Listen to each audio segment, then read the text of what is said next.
蘭小姐，向海南小姐。Hello，大家好。咁啊好開心今日嚟到啦。咁啊嚟到我哋JMA 主辦嘅一個珠寶展啦。咁啊亦都好多謝佢哋邀請我今日咧嚟到同大家分享一下咧我自己同翡翠嘅之間嘅一啲嘅關係啦、點滴啦，同埋咧其實可能有好多朋友唔知道啊。其實咧我都已經係入咗行咧係做珠寶嘅。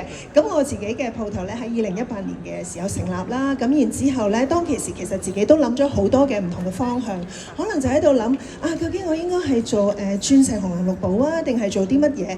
咁當其時我個 partner 因為佢自己係專做翡翠嘅，咁佢自己係一個翡翠嘅批發啦，佢做批發做咗好多年。